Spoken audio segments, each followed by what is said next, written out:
Hi students, chapter 5 Lines and Angles part 3.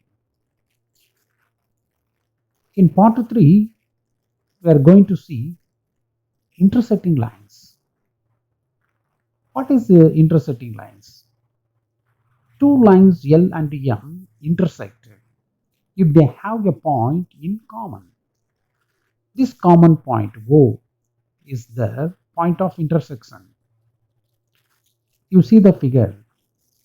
PQ and RS, two lines intersecting at one common point, that is O.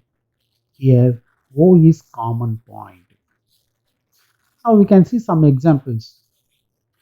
See the blackboard stand and the letter Y made up of line segments and the grill door of a window. So you can find out the intersection point. Next we will see transversal. You might have seen a road crossing. Two or more roads or a railway line crossing several other lines. See the figure 5.21. This given an idea of transversal. You see the gate, road crossing. Here you see two roads, another roads cross the two roads. So a line that intersects two or more lines at distinct points is called a transversal. So always you should remember three lines or more lines. Another line crossing the three lines at three different points. There you can find out a transversal line.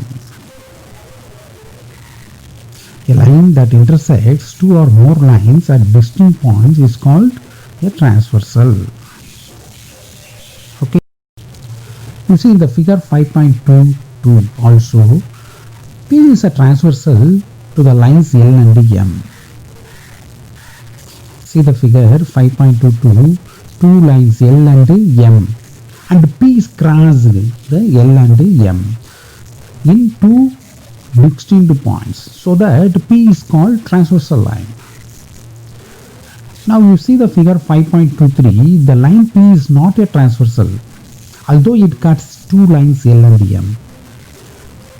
But all the three lines meeting at one common point, that is intersecting point. So here P is not a transversal. Next we will see angles made by a transversal. So in the figure 5.24, you see the lines L and M cut by transversal P. The 8 angles marked 1 to 8 have their special names. So you can find out 8 angles 1, 2, 3, 4, 5, 6, 7, 8. Clear? Here you can find out interior angles. You see the tabular column. Interior angles are 3, 4, 5, 6. That is inside the lines. 3, 4, 5, 6. Okay, easily you can observe these 4 angles are inside the line, so that it is called interior angles. Next we come to exterior angles 1, 2, 7, 8. These 4 angles are called exterior angles, that is outside of L and M. So it is called exterior angles. Now pair of corresponding angles. You can find out 4 pairs of corresponding angles. You see 1 and 5, then 5, 1 and 5, 2, 6, 3, 7, 4, 8 are 4 pairs of corresponding angles. You might have studied in 6th class also, just to recall it.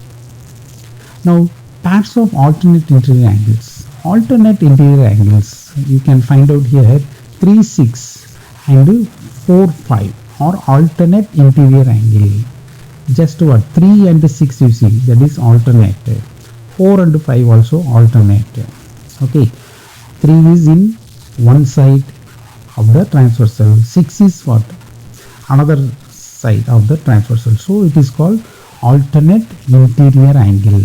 Okay, 3, 4, 5, 6 are interior angles, so it is called alternate interior angles. Now pair of alternate exterior angles, same way you see outside 1, 8 and 2, 7 are alternate exterior angles. Now pair of angles on the same side of transversal.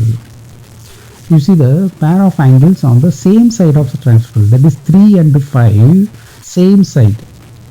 Okay, then 4 and 6 also same side. That's why it is called pair of interior angles on the same side of transversal. Okay. Now you see the corresponding angles like 1 and 5 in the figure 5.25. Okay, include different vertices or on the same side of the transversal or in corresponding position above or below, left or right, relative to two lines. So easily you can find out the corresponding angles. You see 1, 5, 1, 5, okay, on the same side of transversal. Okay, that is corresponding positions. Same way 3, 7, 2, 6 and 4, 8 are the corresponding angles. Next you come to alternate interior angles like 3 and 6. They have different vertices. Are on the opposite side of the transversal and lie between two lines. These are the condition of alternate interior angles. See, you can find out the figure 2.56. You see the figure 5.26. You see the different vertices. 3 is on one vertices, 6 is on another vertices, and they are on opposite side of the transversal, lie between two lines. Okay, same way 4 and 5 also called alternate interior angles. So they are lines on a plane that do not meet anywhere. That is called parallel lines. So the parallel lines, they are lines on the plane that do not meet anywhere.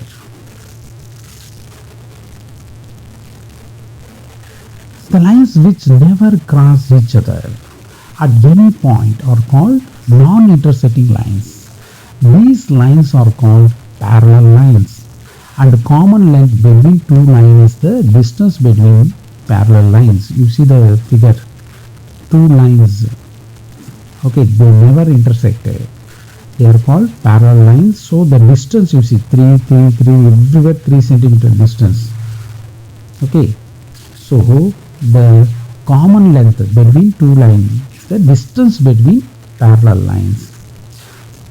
You see the example of parallel lines, that is best example is railway track. The railway track, you see they never intersect.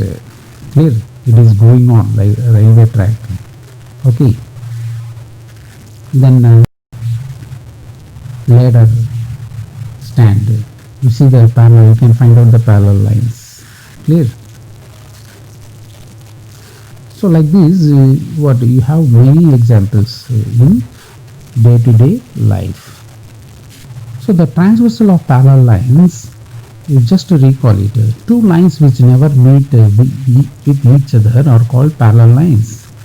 If you have transversal on the parallel lines, then all the pair of corresponding angles are equal.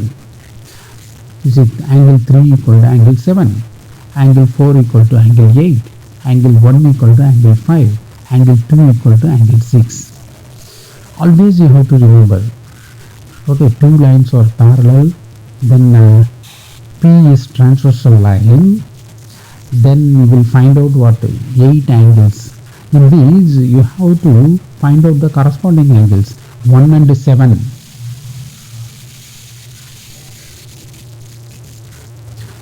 3 and 7, they are equal.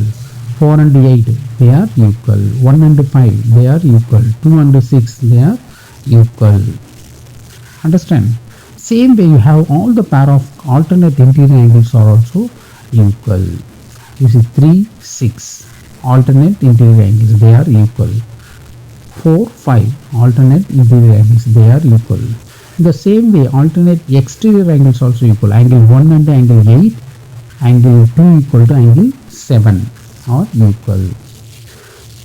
Now the two interior angles which are on the same side of the transversal will always be supplementary. That is same side of transversal. Interior angles on the same side of transversal, that is 3 and 5. Both add means you will get 180 degree. That's why angle 3 plus angle 5 equal to 180 degree. Same way angle 4 plus angle 6 equal to 180 degree.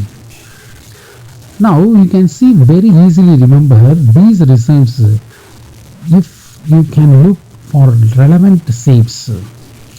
The F shape stands for corresponding angles.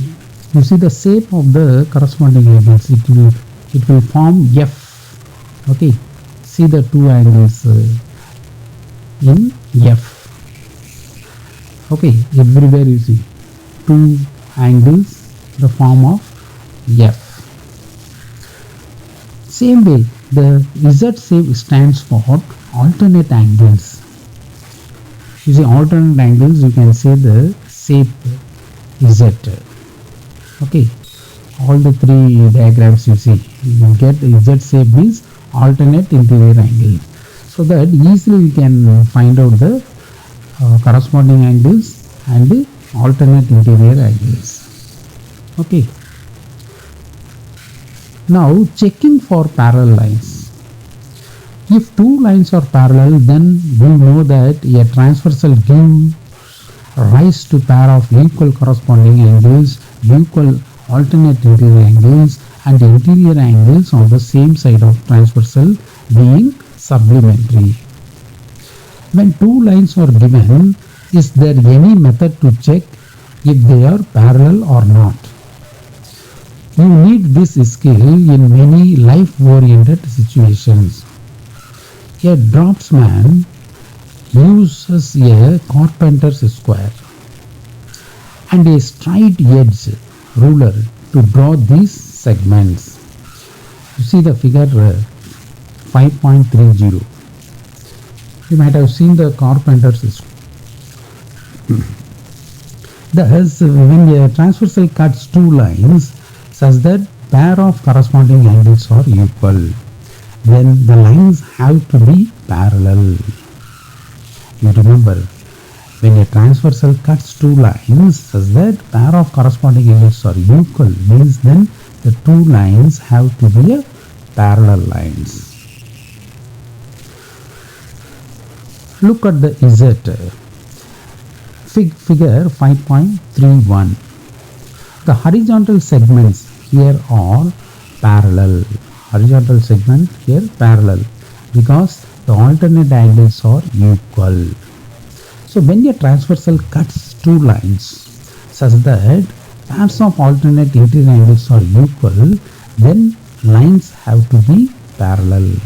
That is just converse of. Okay, converse of corresponding angles are equal. When the two lines are parallel, you can say converse of alternate interior angles are equal. When the two lines are parallel, then you can say alternate interior angles are equal. Now just to reverse, when the alternate interior angles are equal, then you can say two lines are parallel. Both way it is satisfied. How to remember? Clear? Next you come to 5.32. Draw a line L. Draw a line M perpendicular to L. Again draw a line P such that P is perpendicular to M. Thus P is perpendicular to a perpendicular L. So you can find out P is parallel to L. How? This is because of you draw P such that angle 1 plus angle 2 equal to 180 degree. So when a transversal cut two lines such that pair of interior angles on the same side of transversal are supplementary, means then the lines have to be parallel. Okay, two lines and one transversal line if you have, then angle 1 plus angle 2 equal to 180 degree means immediately you can say line L is parallel to line P, because interior angles on the same side of transversal. Interior angles on the same side of transversal. Okay, if you take the sum means it is supplementary, that is 180 degree. Understand? So using these concepts, I will give some problems as homework. You do the homework problems for better practice.